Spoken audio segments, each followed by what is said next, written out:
Ito mga kaibigan, the reason why we are all here siya.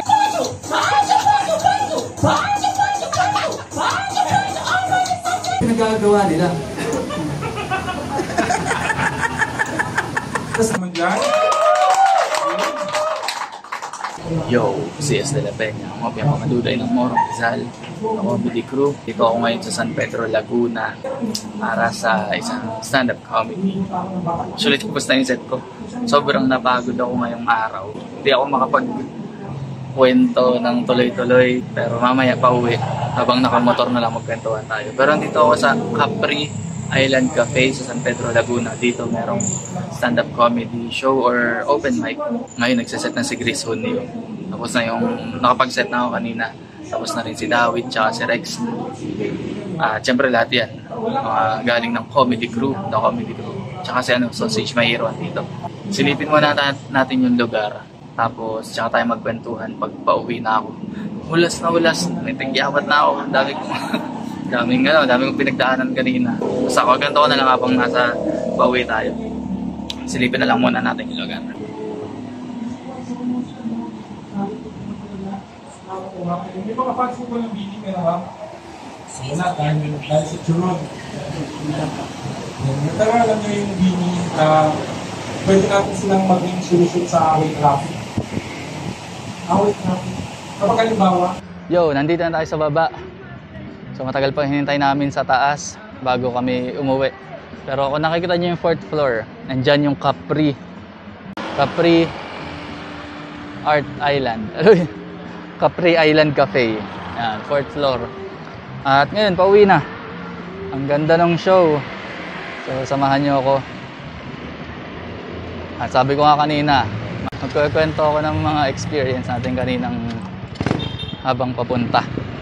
Kasi hindi ko talaga alam yung lugar. First time, tapos daming experience. So, umpisahan natin sa para na rin nagpa-podcast habang nagdadrive pa uwi.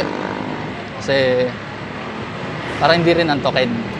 Hindi ko rin nakalaing Hindi ko rin nakalaing mapupunta ako sa San Pedro, Laguna Sabi ni Chris kanina nung pauwi na kami. Pag may mga ganito kalayo na event, pwede naman ako sumabay sa kanya, magsabi lang ako. Actually, nakikisabay naman ako sa kanya dati. Tapos sabi ko, gusto ko rin gusto ko rin mag-motor papunta rito. Gusto ko rin subukan. Kasi nabanggit niya yung daan, yung service road daw sa Taguig. At ayun na nga. Itong benefit show na ito nga, alam mo, umpisahan ko muna sa una. Pagod pa rin parang pagod pa rin. Itong show kasi na to, magkakaroon ng 1 hour special o basta stand-up comedy special si Chris. Si Chris Hunio yun, Chris Hunio ng The Comedy Crew. Magkakaroon siya ng 1 hour special dun sa Makati sa August 20. Gusto ko kayong imbitahan kaso sold out na. Ganyang kalupit si Chris. Kaso sold out na.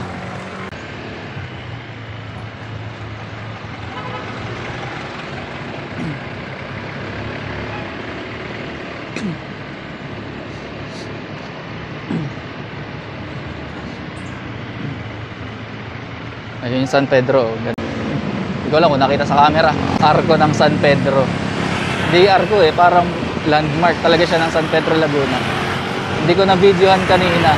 Tumatalo na naman ang kwento. Wait lang. At yun nga, si Chris ay magkakaroon ng 1 hour special o stand-up comedy special sa August 20. Gusto ko kayong imbitahan pero sold out na. Sana magkaroon pa ng susunod yan. Itong show na ito na pinuntahan namin sa San Pedro, Laguna, dito siya nag-practice nung kanyang gagawing set doon sa special niya sa August 20. So na-practice niya yung mga beats, pagkakasunod-sunod. Or kung meron pang pwedeng baguhin, doon check niya yung set niya, kung meron pang pwedeng idagdag, baguhin, ganun. Para pagdating ng special, malinis na. Parang open mic rin ang nangyari. Tapos kasama original na plano. Kung nakita nyo yung poster na shinare ko dati o na-share ng The Comedy Crew, si Chris, si David, tsaka si Rex, yung Men at Walk podcast. Rex Meliora, David Tabonares. Silang tatlo, merong practice set kasi sila din yung magsiset sa 1 hour special. Tapos inopen nila sa ibang comedians na gawing open mic din. Kasi nagpa-practice din kami ng mga bagong set para naman sa mga susunod na shows. At syempre, sa birthday show ni Alex Calleja. Ayan, theater show yan. Meron sa Music Museum, meron sa may ibang theater. Parang naging tradisyon na yun.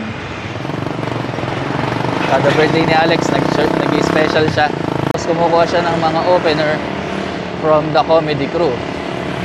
At syempre, kailangan namin ng bagong jokes. Yun, nagpa-practice din. Kaya nag-sign up na rin ako. Na mag-set open mic. Kasi may mga nasulat na rin akong bago. Gusto kong iba to. Gusto kong i-testing kung gagana. So, nag-sign up ako. Tapos may isa pang nag-sign up, si Sausage, Mahiro Sausage, si Pachu. Sa panoorin niya, sumali siya sa sa Got Talent, Canada's Got Talent, di ba? Sumali siya sa Canada's Got Talent. Tapos, yun, nag-sign up din. Sinamahan siya ni Rex. Kasi meron pang isang show sa Cavite naman yun. Ayun, sa Cavite. Sinamahan niya ng umaga o hapon, tapos diretso sila dito sa San Pedro, Laguna. So, alas 11 na, traffic pa dito Ano to, Mandaluyong, Muntinlupa. Yung experience ko ng biyahe, sabi ko nga kanina, gusto ko rin magmotor. Diba? Sabi ni Gris, dapat sumabay ako sa kanya. Kasi sumasabay nga talaga ako sa kanya minsan. Pero parang gusto ko rin subukan na motor, di ba? Laguna. Parang first time ko rin. Ma-testing. Alam mo, pupunta kami ni Ira sa Tagaytay. O, mayroong training rin. O kaya, papasyal kami sa mas malayo. Laguna rin. Training na rin. Nung una natutuwa pa ako kasi sa C5, ang luwag. Parang dire-diretso. Dire-diretso ang napapabilis nga yung takbo ko dun Parang nagsi-60 ako. Pero hindi naman sobrang bilis. Okay yung 60. Pero yung sa C5 na bandang Pasig pa. Yan, medyo hindi naman sobrang traffic. Pero may build up ang traffic dun. Kaya ang ginawa ko, kapag ganun, minsan, yung overpass dun sa C5, nagta-traffic talaga, bumibigay ng traffic. Daming dumadaan. Kaya ang ginawa ko dun, sa service road ako dumaan, mas mabilis.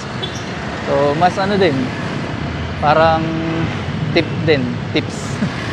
Kapag ganun, may service road, may overpass, ilang meters pa lang, check nyo na. Or chine-check ko na kung alin ang mas magaan na traffic. Kahit kapag ginatid ko si Ira sa trabaho, tapos dadaan kami doon, chine-check namin. Saan tayo? Overpass o service road? Minsan service road. Yun, ganun ang diskarte. Pag service road kasi, wala masyadong dumadaan. Kasi nga, ang thinking ng iba, mas magaan nga naman sa overpass. Wala na mga traffic lights, nadadaanan. Pero minsan talaga service road. So, yun. Yun ang aking ginagawang technique minsan. Tapos after sa Kalayaan ba yun? Basta yung Kalayaan, may dalawang U-turn na na elevated U-turn. Pagkalagpas dun, ang ganda na ng takbo. Napaka-smooth na ng traffic. Hindi, pa ba? Hindi ko rin alam yung lugar. Basta Taguig. Yun, C5, kahabaan ng C5. Talagang ganda ng takbo. Akala ko makakarating ako ng maaga sa San Pedro. Tapos pagdating ng Parañaque, ito na. Kasi sa dulo ng C5, merong yung Parañaque, tapos yung service road. Hindi ko lang kung sukat yun. Ayun na, nag-build up na yung yung talaga, may traffic na talaga. Ang dami yung sasakyan. Pero yung bandang Bukana pa lang, naka-andar-andar pa, umaandar pa. Tapos, kaya pa, may motion pa. May motion pa yung mga sasakyan. Maandar. Tapos, medyo traffic na yung lane na binabagtas ko. Nakakapag-counterflow pa. Kasi malog yung kabila Pwede na mag-counterflow. Yung mga motor. Sa kanan din, merong lane doon para sa motor. Nakakausad pa. Umuusad. Yung palang word na hinahanap ko. umuusad pa. Pero nung paglagpas doon sa ano, hindi paglagpas. Hindi. Paglagpas doon sa, hindi ko kasi talaga alam yung tawag sa mismo mga lugar, pero yung parang may overpass din, yung mga footbridge. Yung papunta na sa 19 East, yung service road. Yun na, wala na halos galawan. Kahit mga motor, kahit bike, kahit tao eh. Kahit tao palakarin mo ron, hindi makakausad. Grabe, dun lang sa linya na yun, dun sa kalsadang yun, nakaabot ako ng hindi lang yata 30 minutes. Talagang wala, pasensyahan talaga, kailangan mo ng mahabang pasensya. Sobrang bagal ng usad, tapos tumitigil pa. Grabe dun sa lugar na yun, sukat yata yun. Talagang susukatin ng pasensya mo. Eh ang show 7 PM. Ang show 7 PM. May magko-quarter to 7 na. Andun pa ako. Pero nag-chat naman ako kila Rex tsaka kila Dawit na andun pa ako. And then paglagpas ng kalsadang yon, yung sukat road, Parañaque Air Service Road. Eh di, yun na yung sinasabi ni Dawit sa mga joke niya, yung sukat intersection. Yung sukat intersection, pinakamagulong intersection sa Pilipinas. Paglagpas nun, dumiretso ako, tapos hindi ko na alam kasi, alam ko papuntang 19 East, kaya hindi ako nag-maps. Pero yung paglagpas doon hanggang San Pedro, hindi ko na alam. Kaya patigil-tigil ako. Actually, di lang basta tigil kasi check ako ng phone, tapos hindi ko talaga alam kung saan ako pupunta. Saka nagtatanong-tanong din ako sa mga nakamotor na nakakasabay ko sa traffic. Sabi ko, boss, ito ba yung papuntang San Pedro? Yun, diretso lang daw. Mandaluyong, Muntinlupa. So, buti naman at na tama yung dinaanan ko. Tama yung pinasukan kong kalsada. Kasi sa intersection may dalawa eh. Pakaliwa, yung sobrang kaliwa. Tapos merong parang padiretso lang. Doon sa padiretso, yun ang pa San Pedro. Tapos napansin ko rito sa ito yung mga napapansin ko sa daan eh. Itong lugar na to, tama ba itong dinaanan ko? Bahala namin. Tama to. Ito yung dinaanan ko kanina papunta eh. Itong mismong daan na to na binabagtas ko. Ang napansin ko rito, yung papunta ako, yan, 2 lanes, diba? 2 lanes. Tapos merong part dito na mahaba yung part rito na may mga commercial area. Hindi siya mga building.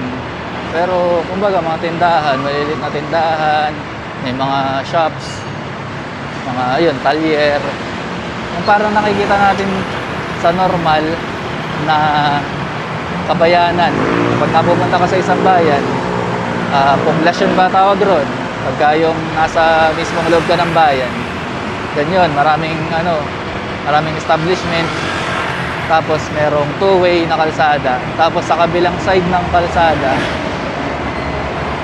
hindi ko lang kung naririnig ang ingay. Tapos sa kabilang side ng kalsada, mga establishments ulit. Parang ganun rin sa Morong. May Save More sa kaliwa, may Footstep sa kanan, tapos ang gitna niya, 2-way na kalsada. Pero napansin ko rito, sa Mandaluyong, Mandaluyong ba ito? Muntinlupa. Mandaluyong. Pero rito sa part na to ng Muntinlupa, yung isang side, puro commercial area. Diba, may nakita pa kayong unbox kanina. Commercial area, isang way ng kalsada, northbound.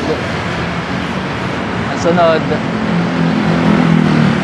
isang way ng kalsada, southbound. Tapos expressway na. Wala na yung establishment sa kaliwa. Kumbaga, pag nakakakita tayo ng mga palayan, tapos yung patabi ay tawag rito,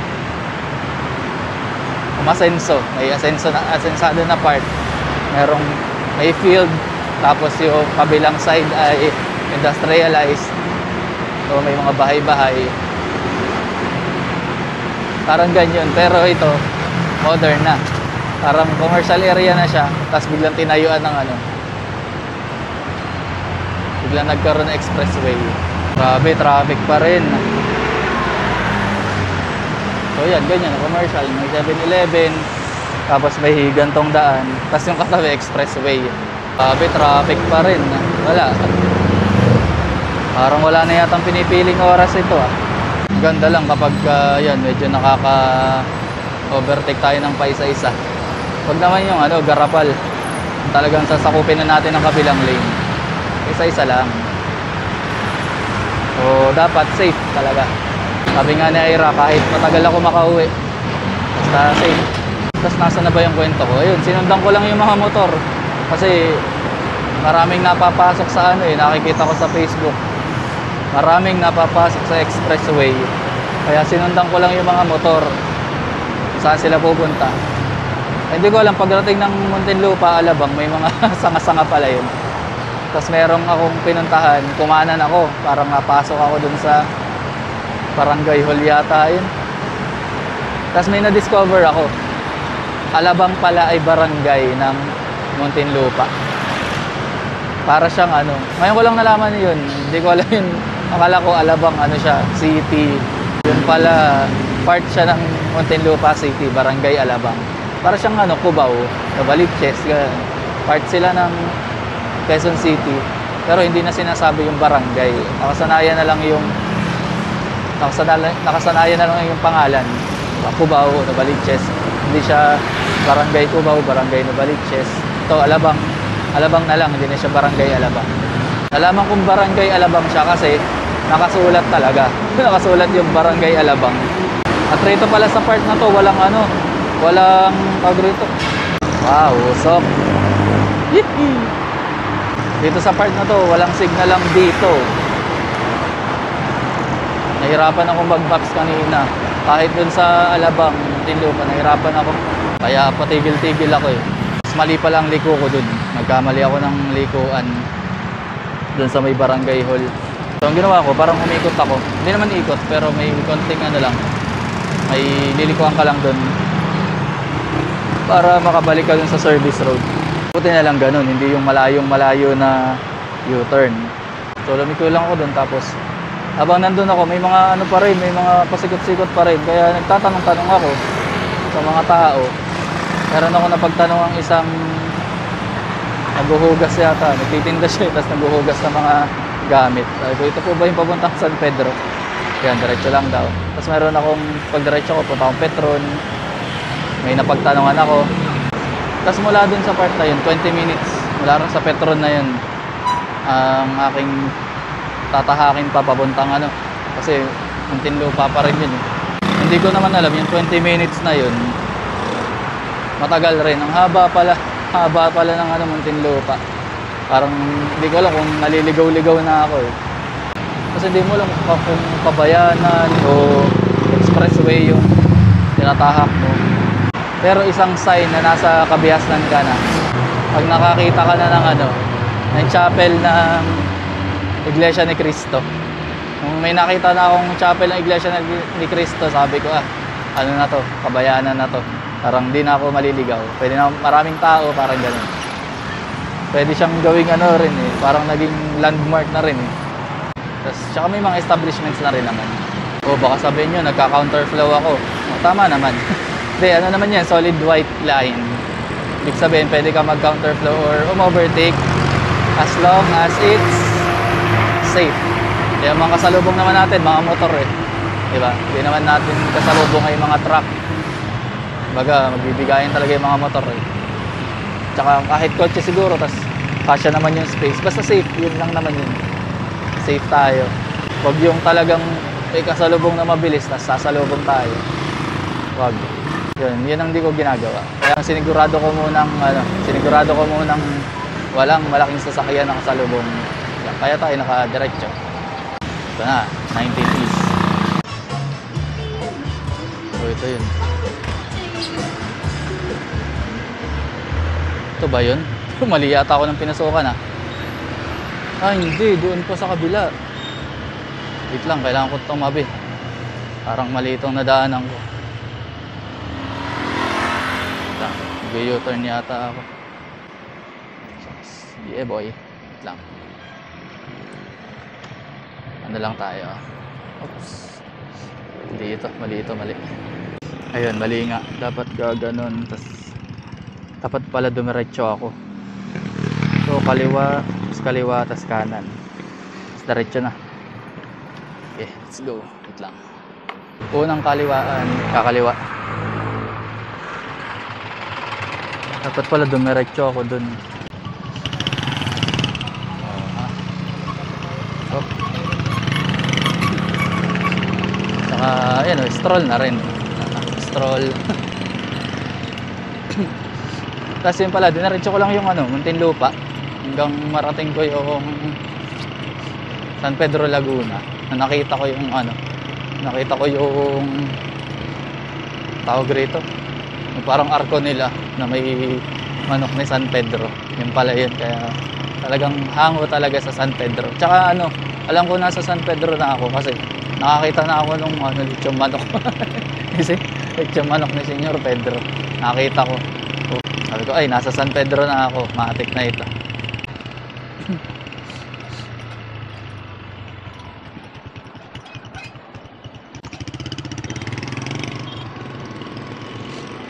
Tsaka in fairness, in fairness malamig ang hangin dun sa Laguna.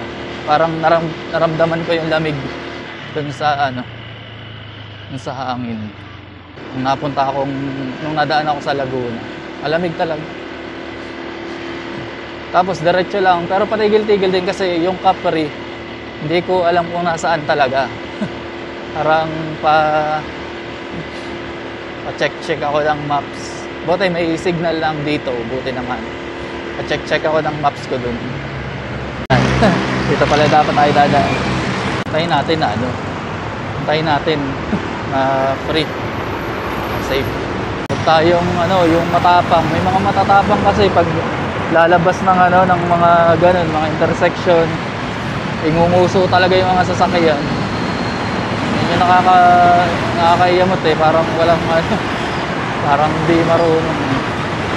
Nguso talaga, parang magtotaunt na dadaan ako, tumigil kayo kahit ang may right of 19 East. 19 East ay hanap na attention span yan. Nagkukwento yun, yung mga munguso bigla ang may right of way talaga. Kapare, kung ikukumpara natin kanina, may right of way sila, yung mga dumadaan, yung mga nagko-cross. Ako yung ako yung papasok sa linya nila. So ako yung maghihintay na maging clear o kaya may magbigay sa akin. Hindi ako yung biglang hunguso na pagbigyan mo ako wag ganun. Pwede siyang episode ng wag ganon man. Kasi yun, balik tayo sa kwento. Saya ng kwento. Ganito mga gusto akong kwentuhan. Sasana namin ko. So, diretso ko lang yung San Pedro. Tapos, nasa malamig yung hangin. Nakita ko sa maps, malapit na. Malapit na yung San Pedro. Ay, yung Capri. Pero, ang hinahanap ko, parang sa left side. Parang sa left side ng kalsada ko hinahanap. Tapos, di ko nakikita. Hanggang sa makarating ako ron sa parang may intersection pa-X na daan. Galing yung daan pa-X yung daan. Tapos nag-cross pa ako doon. Tapos may mga Christmas lights pa sila sa puno. Tapos parang nakikita ko parang ang layo na. I-check ko ulit sa maps. Lagpas ako. Lagpas.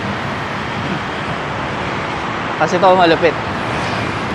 Hindi kayo maniniwala. So U-turn ako sa may McDo. Pagbalik ko, naririnig ko yung boses ni Dawi. Doon sa part na pinagsimulan natin ng video, nakarating ako ron, pabalik, diba? Naririnig ko yung boses ni Dawi. Yan. Ayun yan, sa call center magazine. Narinig ko yung joke. May speaker sa labas, yung Capri, yung building. Pero hindi ko mahanap kasi hindi ko alam na 4th floor Hindi ko mahanap yung pero may naririnig ako speaker. Talagang Dawit, alam ko mga jokes si Dawit. Tapos boses pa niya. Hindi naman recording iyon. Sabi, malapit na. Tapos tinignan ko, may tapsiyan sa baba. Wala naman si Dawit. May bangko, motor trade. Sininok pa. Motor trade. Sarado naman yung motor trade, yung bangko sarado. Wala rin si Dawit. Tapos tingnan ko nasa taas. Kasi pahirapan ako mag-park kung saan ako magpa-park. Walang parking. At yun, umakyat na ako. Talaga pagod na pagod. Mainit kasi galing sa biyahe, pawis. Kasi 4th floor. Tapos nabasa ko chat ni Rex. Ako daw ang next. Nagsiset na si Dawit. Tapos ako yung next. Sabi ko, okay lang naman. Pero kailangan ko rin huminga muna. Tapos, hindi pa ako nakasulat ng set. As nag-base, nakapag-ano pa naman si Dawit. Siguro mga 10 minutes, 15 minutes pa. Kasi halos kakasimula lang din. Kasi kung dumaan ako doon nung una, tapos narinig ko na yung boses ni Dawit na nagsiset. Diba? Na ako. Titigil na ako doon. Pero hindi.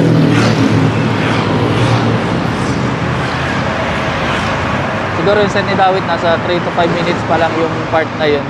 Nung napadaan ako. Kaya medyo nakapahinga naman. Nakahinga. Pero pagod pa rin. Nakahinga. Tapos buti na lang kamo. Yung mga set ko na bago, pinapractice ko sa open mic, sinusulat ko.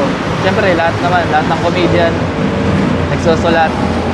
Tapos, yun, laging dala. Lagi nasa motor yung notebook Yun, tapos nakasulat doon yung mga bagong set. Hindi na ako nagsulat ng panibago muna.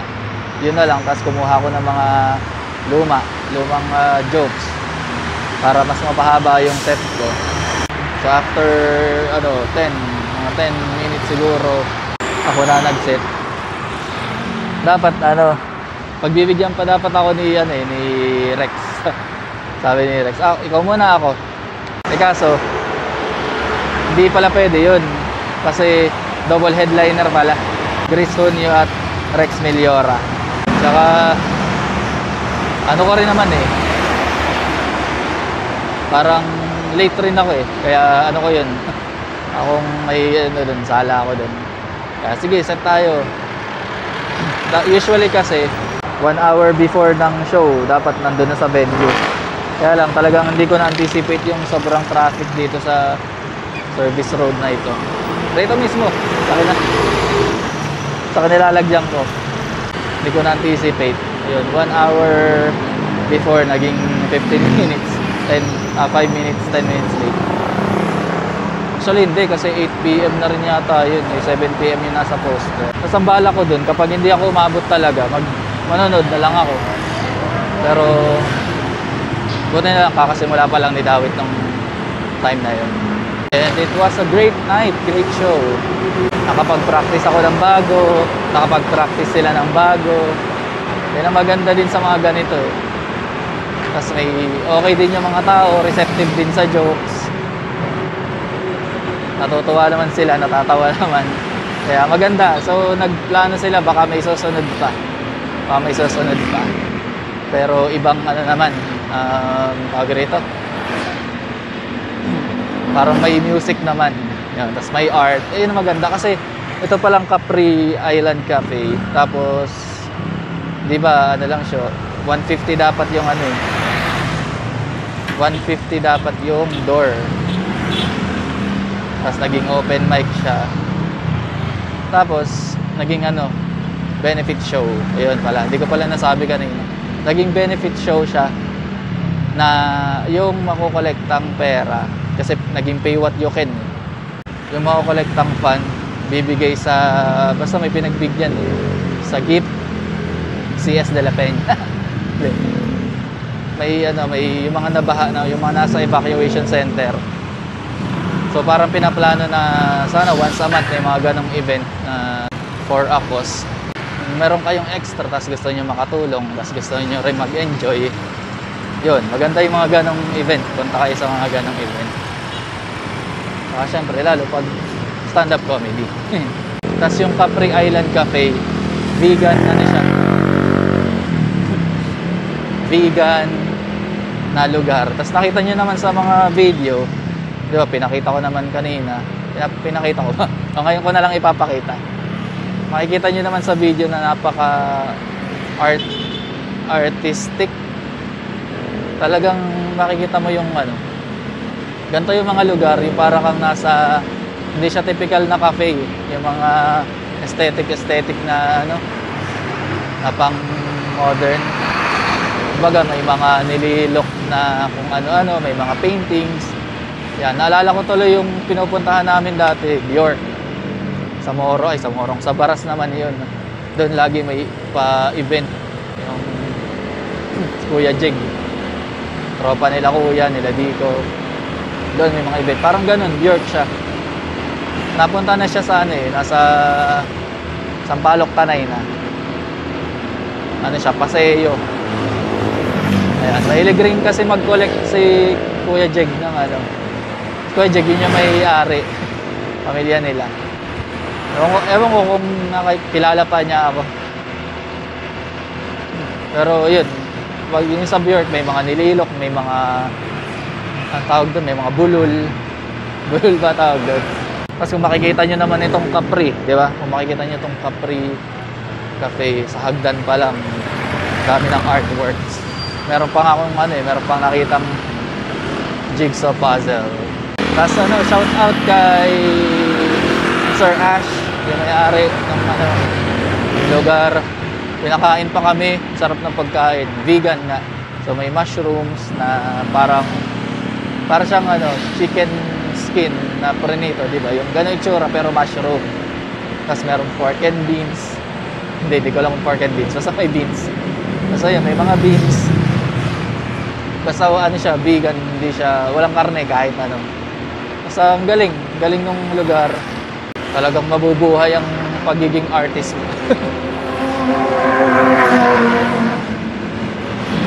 So kung ayain ng kuya ko doon tsaka yung digo ko ganda ng lugar. Kumbaga sa sa Baguio, para siyang yung Ililikha Village. Mga ganun. Pero maliit lang siyang bar yung Capri.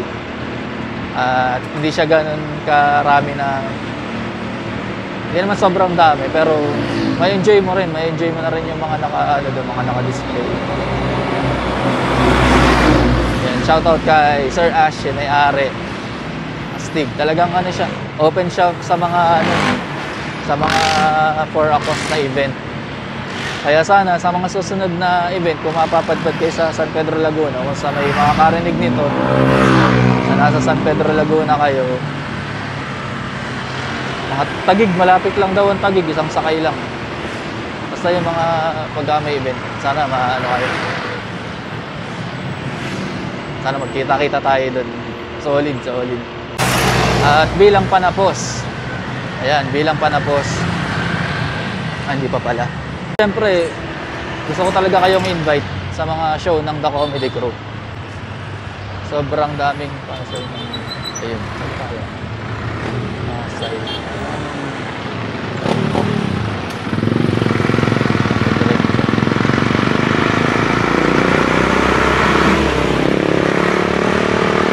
Tumigil muna ako sa Petron para magpalit ng battery. Hindi ko alam kung nag-stop recording o kung hanggang saan nag-stop yung recording. Pero natapos na rin naman. So yun, napansin ko lang kanina nagpo-promote na ako ng mga shows Yun, sana manood kayo ng mga shows ng stand-up comedy, tapos The Comedy Crew, yung mga benefit shows na lulutuin.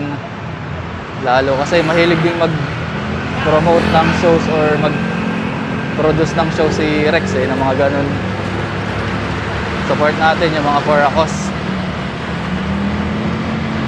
Nakatulong ka na, nag-enjoy ka pa. At hindi ko alam kung saan tumigil, pero sabi ko kanina, babawi ako dito sa lugar na to. Kasi nung huling uwi ko sa galing 19 East, dumiretso ako sa EDSA. Imbis na C5. Dapat C5 lang ko para mas mabilis. Hindi ko kasi alam kung saan lilikuan. Pero ngayon parang alam ko na. So sana makabawi tayo this time. Tingnan natin kung matutumbok natin ang tamang landas puntang C5. So nakapag C5 naman ako nun kasi EDSA, tapos lumiko ako dun sa Kalayaan. Ayun, Pasig. Ito yung signage na hindi ko nakita noon. Ayan, Manila, Pasig, SM Ora. Dapat pakanan. Yan, ito na yung C5 road. Dulo ng C5. Yan, dito na ako. Nakabawi tayo. Yes, makakauwi ako na C5 ang dadaanan ko. At yun, hanggang dito na lang. What a nice night. What a great night. What a great experience.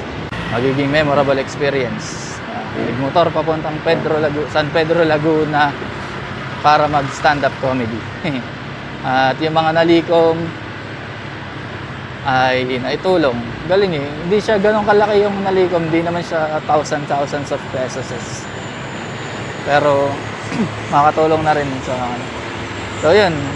Again, CS de la Peña, ang Hopia Makaduday ng Morong Rizal, The Comedy Crew. See you sa mga susunod na shows at sa mga susunod na videos. Marami pa tayong gala. Yan, marami pa tayong gala na pupuntahan. Hindi ko lang pa natatapusin. Yan, peace out.